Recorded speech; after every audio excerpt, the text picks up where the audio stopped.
Hello and welcome to my channel. My name is Jonathan Cohn, and today I have a wonderful opportunity to talk with a new author who has a new book coming out on February 1st, the day that this is releasing. This is Morgan Shank. He is a self-pub author, and Morgan, thank you for being here. Thank you for having me. This is awesome. It's the first time I've Yeah. managed to do one of these. This is pretty cool.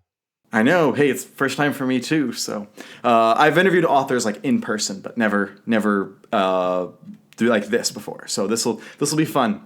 So the first thing I'll mention that your new book coming out is called The Low Country, and it is a kind of fantasy western. And we'll talk about the fantasy elements, the western elements, and the basic pitch of the book in a minute. But first, I want to get to know you as a writer and as a reader a little bit.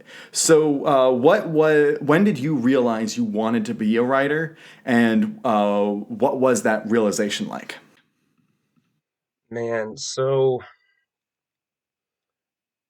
earliest memories of writing.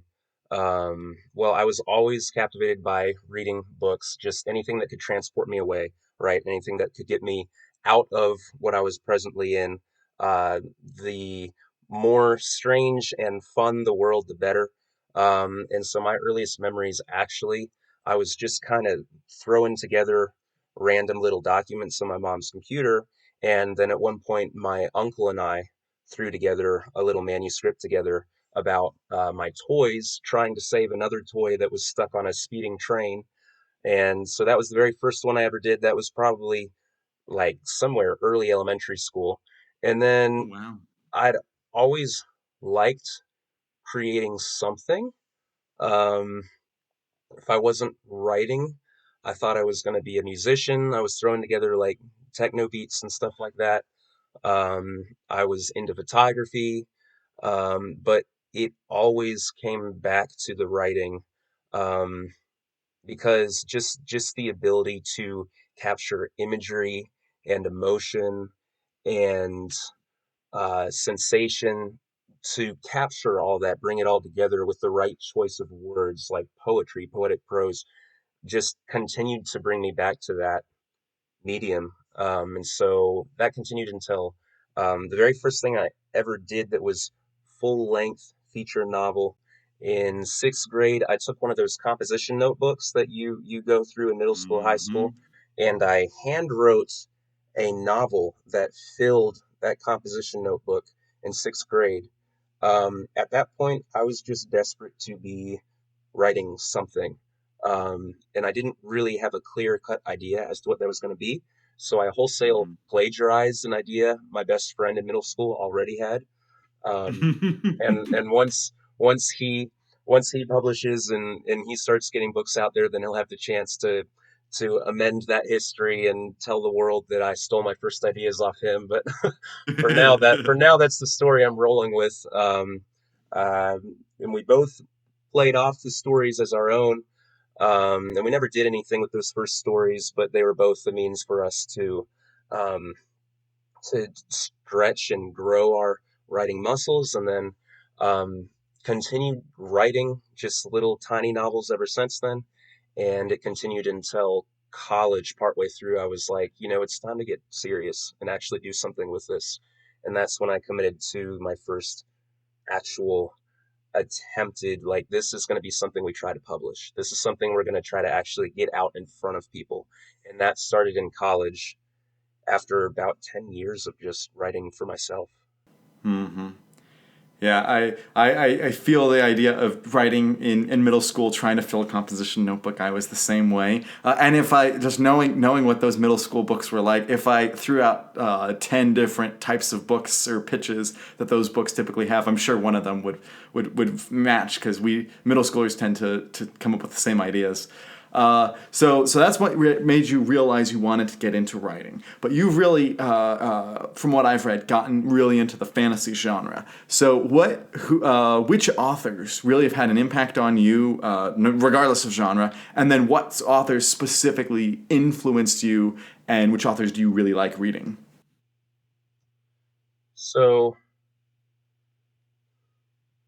There were a couple, if I were to pick major, because I've always been reading, I would Hmm. always read fantasy and adventure books.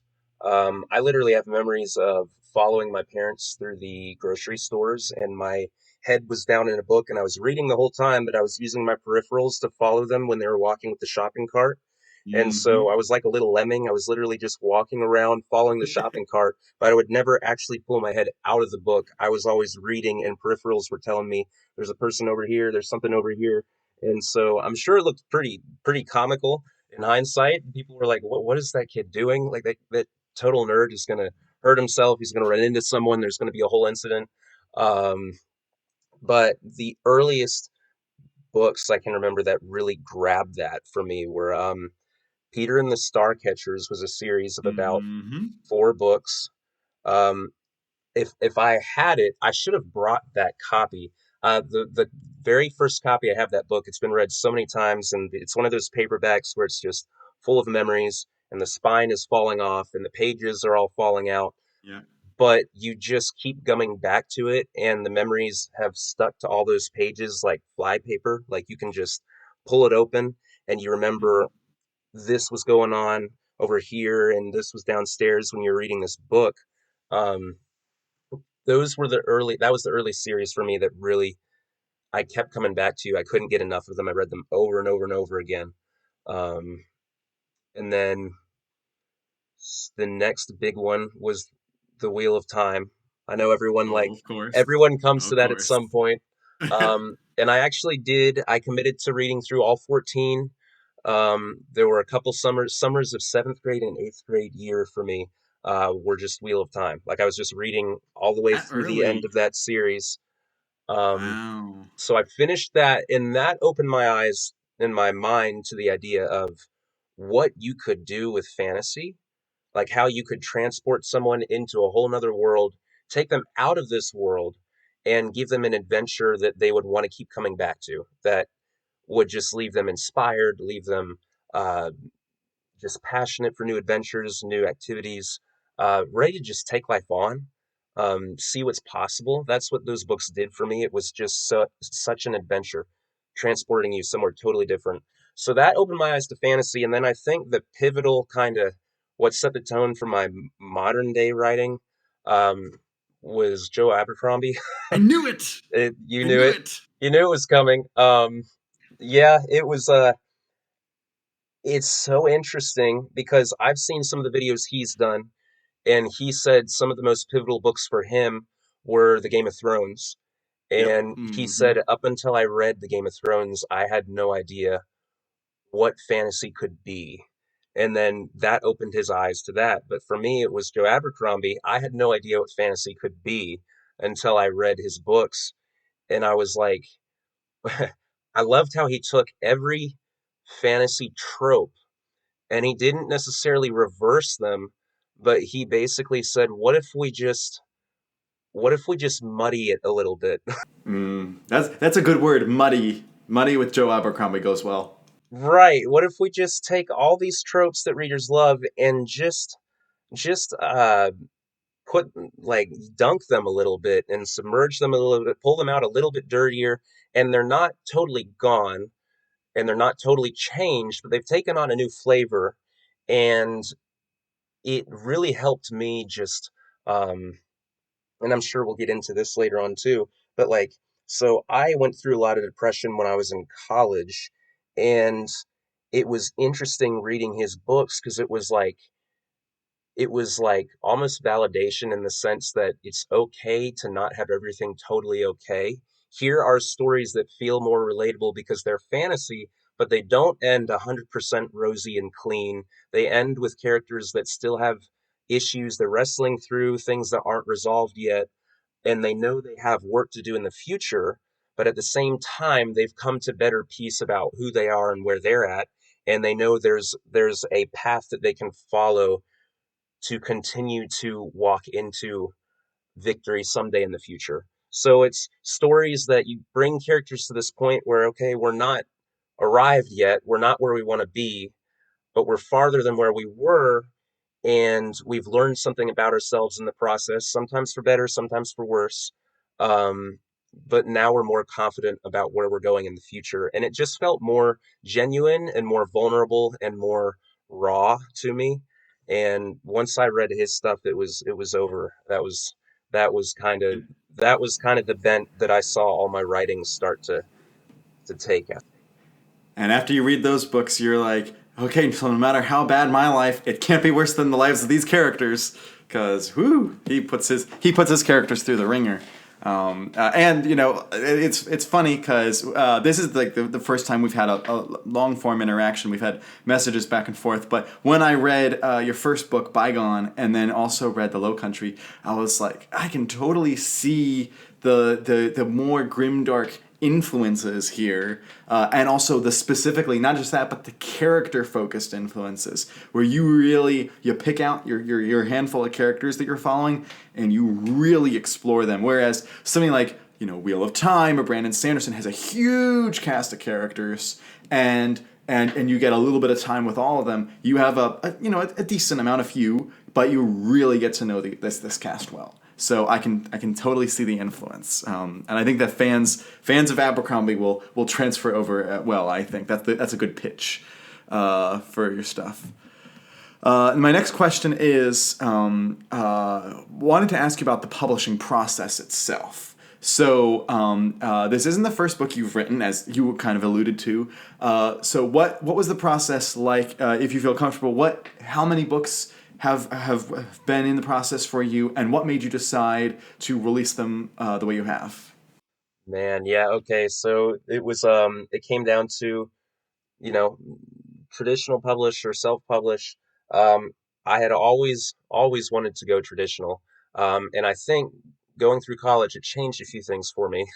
Because when I went through kind of more tumultuous seasons, depression and all that, and then I still had this big, overwhelming focus to go traditional.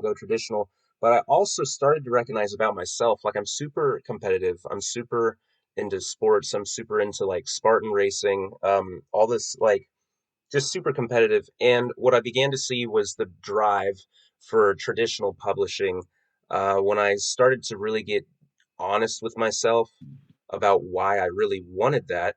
At the core, obviously, everyone's dream, if you're trying to write, is to see your book on shelves, to see your name on the shelf of a bookstore.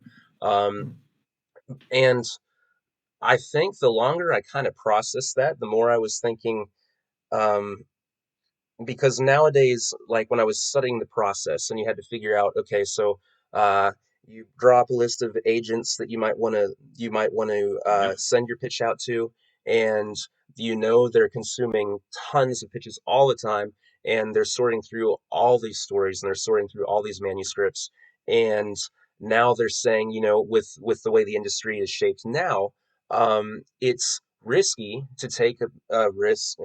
Yes, it's risky to take a risk on a new author, a debut author.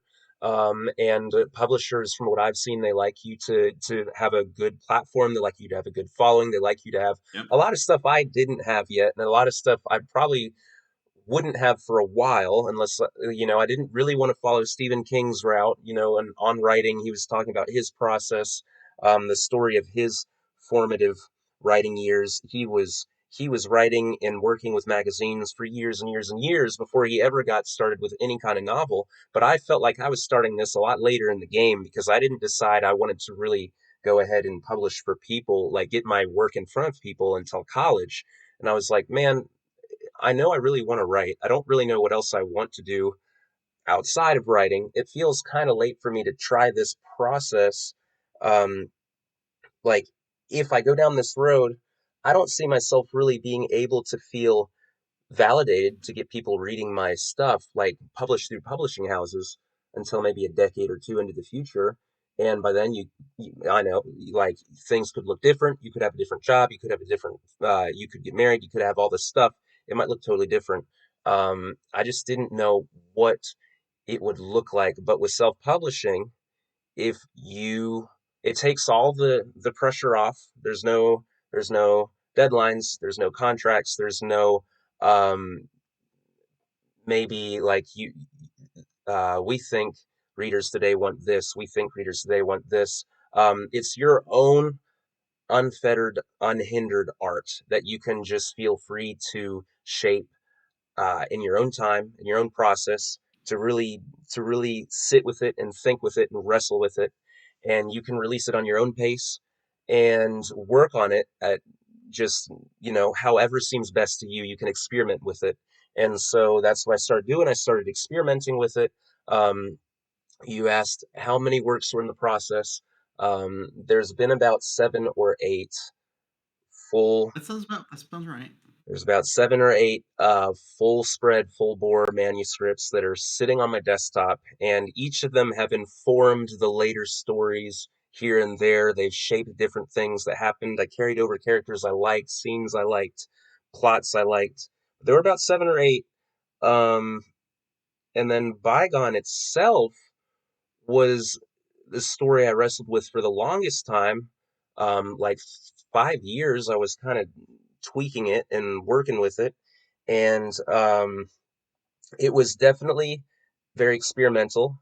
I wanted to take a character that the main protagonist, I wanted to take a protagonist that wrestled through depression like I had, and kind of really dive deep into that and really draw out what inspired her to keep going, what she learned through that, what she built as her foundation, how she decided she could keep fighting through that, and find a life forward, kind of like what I did.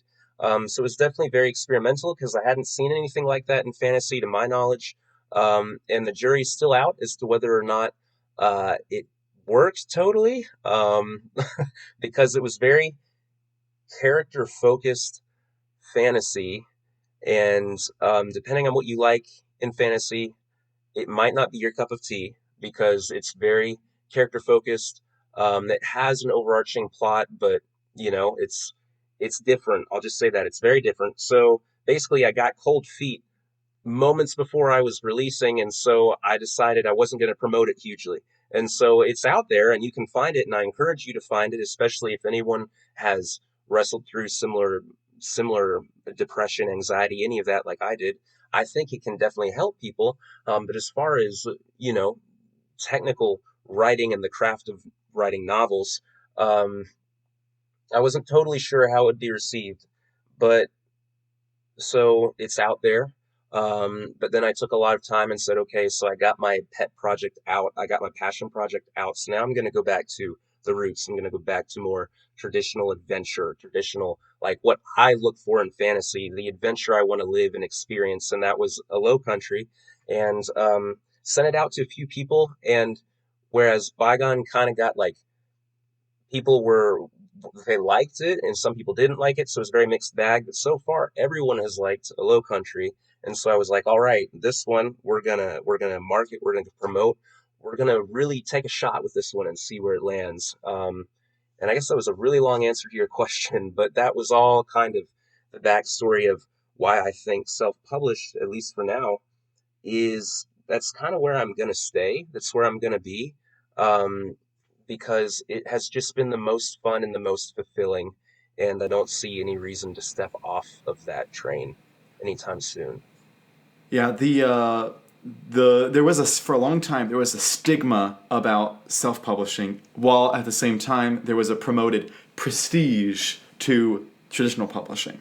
And while there is a prestige to traditional publishing, certainly, I don't think it has the same luster that it used to have. I think that it's dimmed a little bit because self-publishing has really changed the game. You don't have to be traditionally published to be a full-time author. In fact, I know people who only do traditional publishing who aren't full-time authors because they can't make that much money in traditional publishing.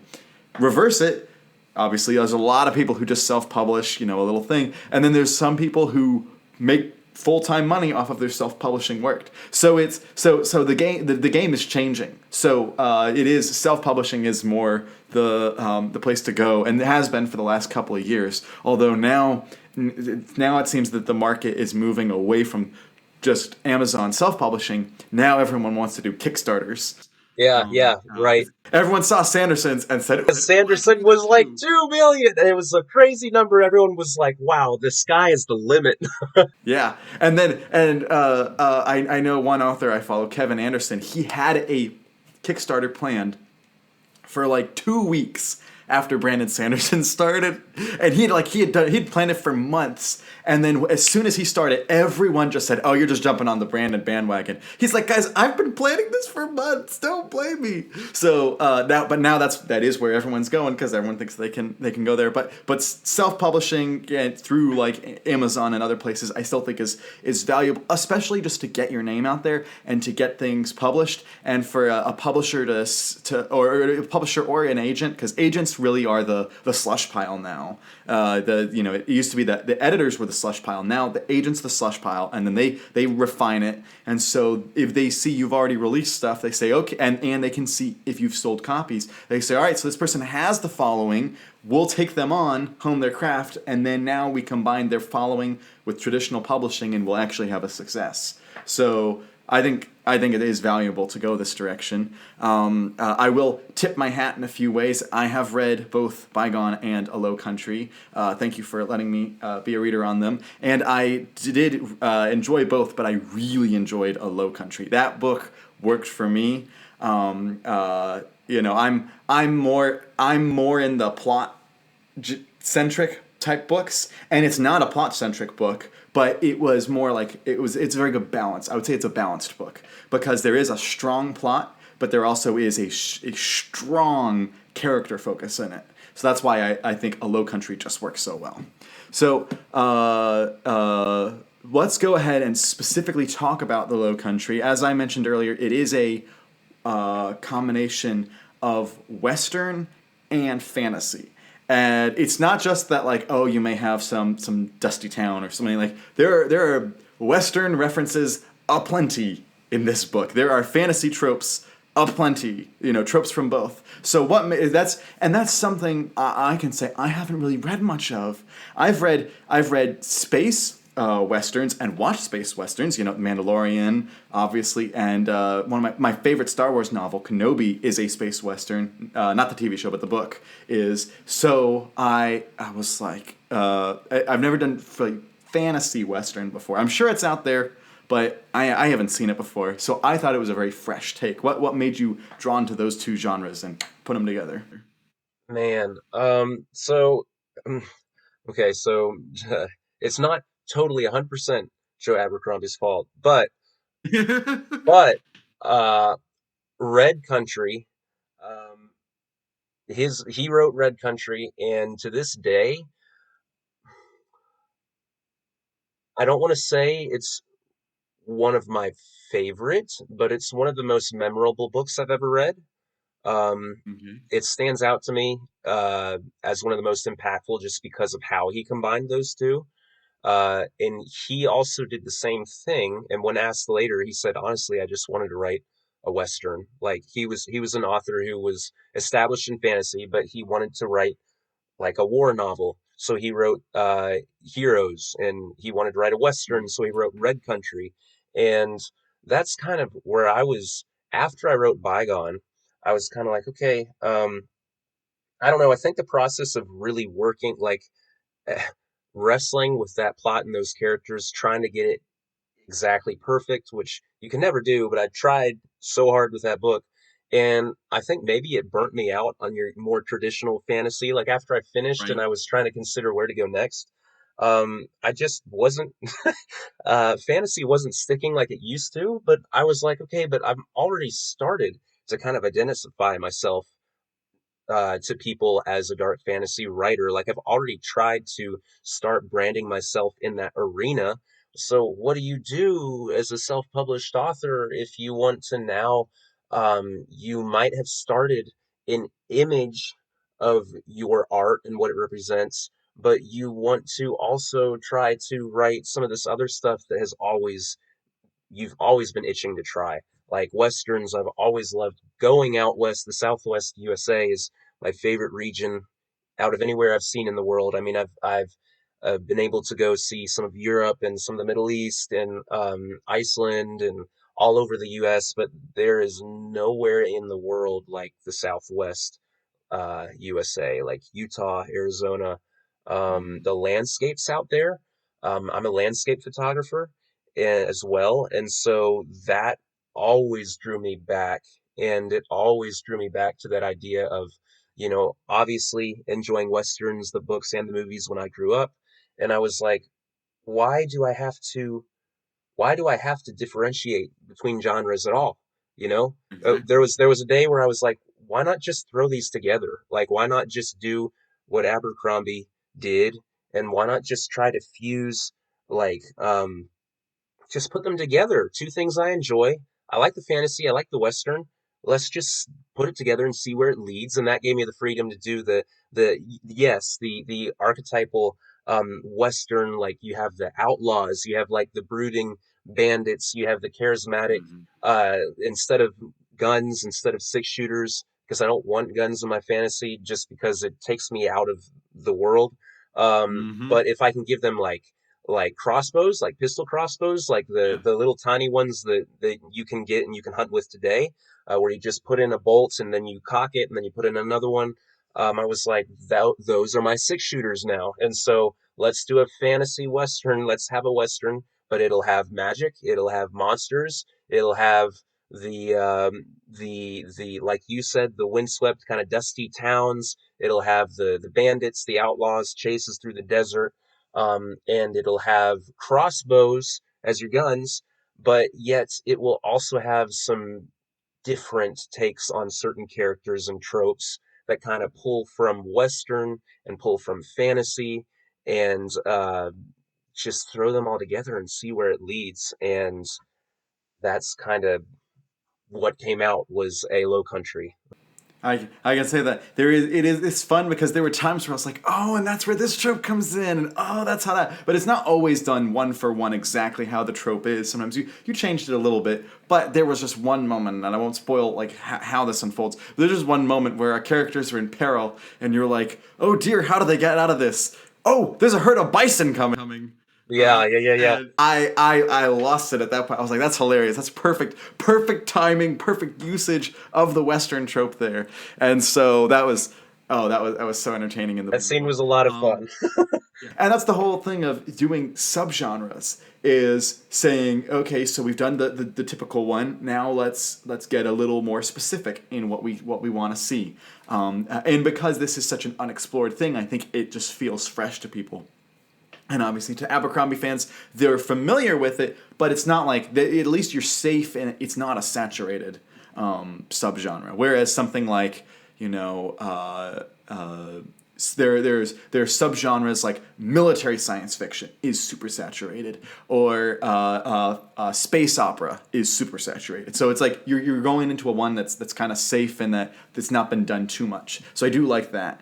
Um, uh, when you write, this is always I always like getting into the how you do the writing process as well. So I mean I know you tend to be more character focused, but do you start outlining what each character is like, and then go and write the book from there and figure out the plot, or do you start with like a loose plot, or do you have a really hard like how does that process work? Hmm. Um, so what's interesting, I've told people sometimes, like, I think my dream, if I were living my dream life, um, this is a roundabout way, I guess, of answering your question, but like, if I had my dream life, I would be a movie director, because to me Mm. that is like the ultimate synthesis of creativity, because you get to write the script. You get to, if you write it and you direct it, you get to write the Right, right. script. You get to you get to work with the camera and the lighting and the soundtrack and the acting, and it's like you're a composer, and you're drawing all these pieces together and you're making this one rich project. So for me, I always think cinematically. Everything's very visual for me, because I also like landscape photography. So honestly, I think most stories for me start with the visual. I'm in a landscape or something, I'm doing photography, and something sticks out, a landmark or a fog over trees or some kind of mood with the lighting. And it kind of just starts swimming around in here. And then um, cinematic, because it's all like everything I write. I'm seeing the movie, like I'm writing the movie that I'm watching. So when I'm writing a scene, I can see the characters, I can hear the music, I it's all swimming in there, and I'm trying to convey that as best I can through the words. And so I think it starts with setting, and then from setting I kind of stew over that a little bit and, think of your tropes, think of what I've seen done in this setting before, characters that this makes me think of. And then different scenes, different pictures, different adventures kind of start to string themselves together based off of uh, that character that I'm envisioning that would find themselves in that location. And then over time, I get enough of those kind of snapshots, enough of those scenes, enough of those sequences that they're kind of stringing together in my head a basic progression. And then that gets me excited enough to say, like, okay, like, I see something happening here. Let's go and write it. And then that's where it kind of unfolds. So I'd say it starts with a landscape, a setting. And then it kind of, I'm like, who would I see here? What would they be doing? And then it grows from there. So you have the two main styles of writing. Of course there's a lot of in the middle and there's a lot of other options, but the two main ones that get talked about are the plotters and the pantsers. Plotters being those that they outline everything, they plan everything ahead of time, and then they go and write the book after that. And then you have the reverse, basically, your George Martins, who are very much pantsers, where they have an idea and they just stew with it, and then they just kind of are exploring it, almost like a gardener. They plant an idea and then see where it goes and see what pops up. And so if I had to guess, I'd guess that you're on the side of being a pantser in that sense, but you're not full on. Is that right, or how would you describe it? You got the gist of it, I think. I have tried plotting and like plotting 100%, like um, the way that some authors would advocate. Um, and like I tried the snowflake method by Brandon Sanderson. It just doesn't, it just, it kills it for me. I don't know how else to explain it. It like, I can't, like, I start the process and I start mapping it all out, but every time I finish the framework, it's like in my head it's already written. It's like I've already followed that path, I've already seen where it leads, and now there's no more surprise, there's no more thrill because for me, I don't want to be bored of my writing. And so one of my promises to me was my own writing, the process of writing it should keep me invested and entertained. And whenever I map out the whole plot, I get bored with it because now I know how it ends. I know every little nook and cranny and it's done. So I kind of have like a rough plot, but it's mostly pantsing. I know every story I start, I spend enough time with it to know how it starts. I know where it ends. I know the characters, their basic arcs, point A to point B. I know where they start and where they end, and everything in the middle, how they get to the end. It's like I can't dig into that too much because if I do, then the novelty wears off and it fades away, and there's no passion to write it anymore. So half of it for me is the fun of the adventure. I'm trying to live out the adventure just as my readers are, and I want to see where this is going just as much as they do. And if I put too many details in there before I even start, where's the joy in continuing? It's like knowing the ending before you. It's like spoiling it for yourself. Um, And if the author is not entertained, if the author isn't entertained, the audience probably won't be entertained. So if you feel there's magic in the book, there's a good chance the audience will more likely feel the magic. But if you feel like, all right, I'm just gonna finish this out because I just need to finish this out. All right, well then that's kind of the tone that the audience will naturally get. So your book does have that freshness to it.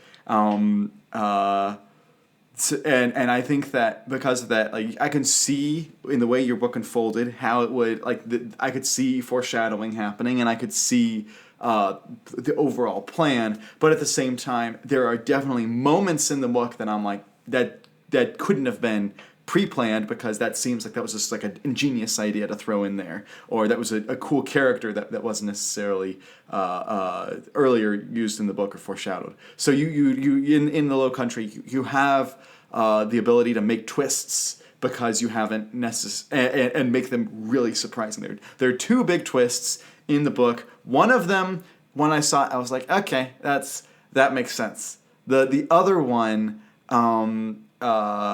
I was with one of the outlaws. I was like, wait, what? I did a double take, and I was like, no, and it made me go back and think about all the stuff that had happened before, and I was like, oh, that makes so much sense now. So your way does allow for quite excellent twists, I will say, and I will stop myself from going into spoilers there.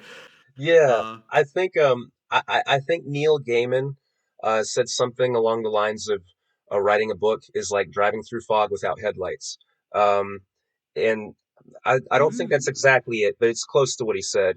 And so that's very much how it is for me. The first draft, I have a general idea, but I don't really know the full story until the end. And so the second draft is okay, which story were we actually telling? And we didn't know that until the end of the first draft. So the second draft is actually making that story more obvious. Like this was all intentional. All of this was expertly choreographed and we knew it was coming all along, but the first draft, a lot of it is kind of up in the air. So So if you could, if you have a succinct book pitch, like if you had like 30 seconds to just tell people what the book's about, what the characters like your basically like your back cover type thing, or the thing that you use in marketing. What's the pitch of this book outside the fact that it's just a Western fantasy? yeah, so your protagonist is a young woman named Charla, and she's been on the road. She's been running from her past for several years now, and there's a lot that she's running from. She finally decides, okay, I'm gonna start over again. I'm going to make a new life for myself. And the moment she does that, she's just getting started. Her town is raided. Everything she knows and cares about is taken. And so she's been running all her life. She decides, I'm tired of running. Now it's time to make a stand. And she is going to need to set out across the country, across low country. And she's going to take back what was stolen from her. And to do that, she's going to need some help. She's going to need to find a crew who can help her. But this is a low country that's going to be difficult to do, because the more allies you have, the more of a risk there is for a future knife between the ribs. And so that's a low country in It's kind of elevator layered. pitch. Oh, that's a great pitch. I love it. It's kind of layered because there is the low country in the fact that it's low because it's not as high elevation as the high country in your novel, but it's also low because you have like low lifes and the standard of living might be low, and so yeah, it's and you bring your characters to all time lows. So yeah, that was clever layering there. Right. That I It like was fun. the. It was fun. Yeah, I will say my favorite character coming out of the book was Kine Terraful. I think is that how you pronounce it?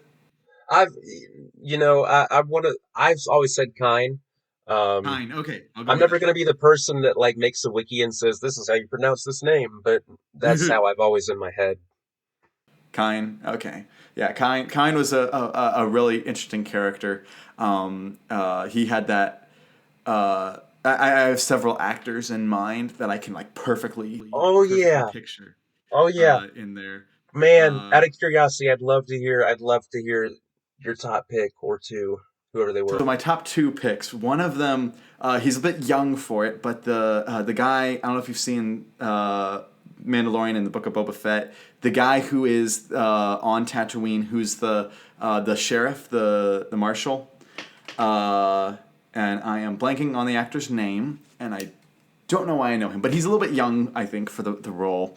The one that is my more number one pick that I think is the right age and also the right temperament is the actor who played Ian Glenn, who played Jorah Mormont in Game of Thrones. I don't know if he's a little too old, but he had that rugged quality. He had that kind of a willing to pull the trigger when needed type. Even though you don't have triggers in the book, but that type of mentality. Did you have characters in mind or actors in mind for that? Oh man. It's I didn't put this in our notes, so I'm putting him on the spot. Man, yeah, no, I didn't intentionally, I don't think intentionally set out for specific actors. In Hmm. my head, when I write a character, usually I look for an image of someone online, and it's usually a stock photo or whatever, and I take that and I kind of map a personality around what I see in that photo. I have the personality already, but I find it visual that I can really latch onto. But I think if I were to choose an actor, um,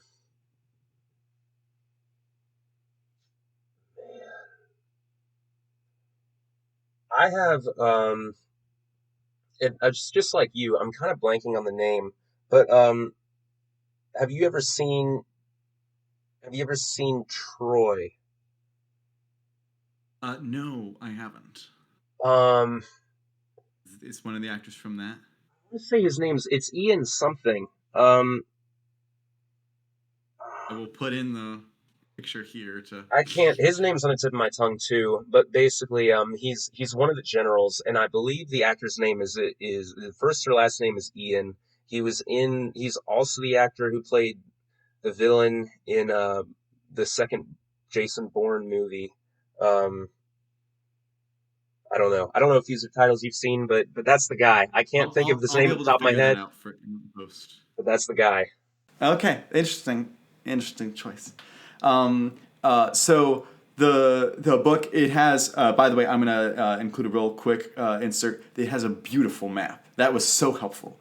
And it really got what I really liked about it was it got terrain. When I was reading through the map and you see when it gets into the low country, you feel the map going the land going down.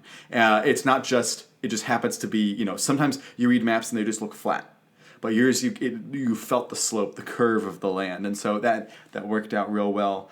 Um, Man, shout out to uh, Dewey Wrights. You can find him Dewey on writes. Twitter and Instagram. That's his handle. He's the guy. He does awesome work. Also, side note, it's Brian Cox. The name just came to me. Brian Cox. Oh, okay. I know who I'm picking, imaging now. Okay, so that's good to know. But your earlier comment was a perfect segue. So you talked about that guy's handles. If someone wants to get a hold of you, whether they want to talk to you about books or talk to you about this specific book or anything, what is your contact information?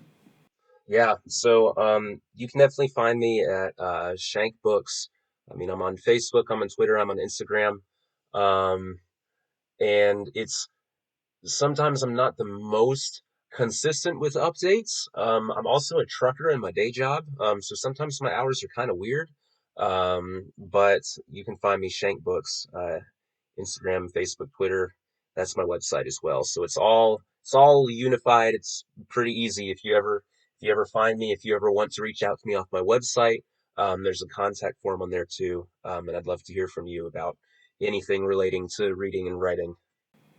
And I'll also include the throughout this discussion. I'll include the cover art of the book, which is releasing February 1st on Amazon. That's the easiest place to find it. So make sure to get copies. And what are all the formats it's coming out in? It will be ebook and paperback. I've been toying with the idea of hardcover. I haven't figured out the best way to approach that yet, but for now it will be ebook and paperback. I will certainly be getting a paperback for my shelves. So thank you so much, Morgan, for coming on the podcast. Thank you, thank you. This was a blast. All right. And please subscribe to the channel for more videos and interviews and other things. And until next time, I'm Jonathan, and thank you for watching.